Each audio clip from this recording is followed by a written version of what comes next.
Imagine, the power grid has been dead for a week. The matches are soaked, the gas in the lighter is gone, and the temperature is dropping to critical levels. You have 20 minutes before hypothermia shuts down your fingers forever. Most people will throw this away as trash. But for someone who knows, it's the power button of life. Today I'll show you how to turn ordinary foil into a directed thermal explosion. But be careful, one mistake in the cut geometry and you'll either burn your fingers or waste your only source of energy.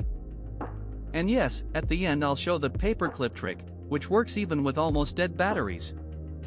In an apocalypse there are no stores. Your warehouse is trash cans and abandoned cars.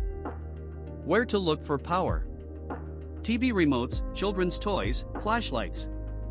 Even if the device doesn't turn on, the battery often still has 10 to 15% charge left. For fire we need only 1.5 volts. Where to find a conductor? Gum wrappers, Orbit 5, this is the perfect composite, an ultra-thin layer of aluminum on a paper backing. But what if you don't have gum?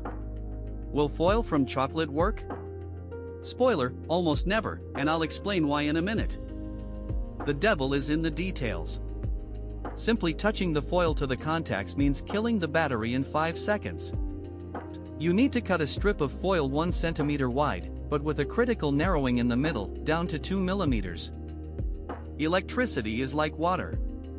If you narrow the pipe, the pressure, resistance, increases. In this narrow point the miracle will happen. Fire lives for seconds. If you don't have a bird's nest of dry grass or fluffed cotton ready, you've lost.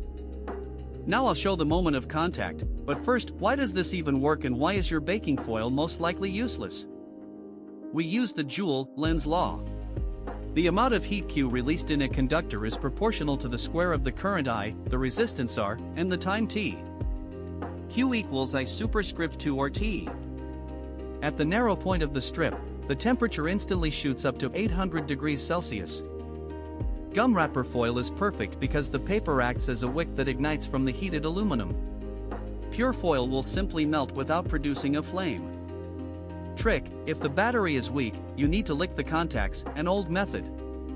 Moisture will reduce the contact resistance. There it is. See that blue spark? That's not just chemistry, it's your ticket home. Now gently transfer the flame to the center of the tinder. Don't blow too hard, you'll kill the life that's just being born. Survival isn't a set of expensive knives. It's understanding how to make the energy inside a small metal capsule work for you when the rest of the world has given up. Now you know that ordinary trash can become salvation. But fire is only the beginning. In the next video I'll show how to turn an ordinary plastic bottle into a water filtration system that removes 99% of bacteria. If this video made you go check your junk drawer for old batteries, leave a like. It helps algorithms promote knowledge that might save someone's life. Subscribe to the channel, here we reveal the secrets of self-reliance and survival in an age of change every week. Stay safe. And stay human.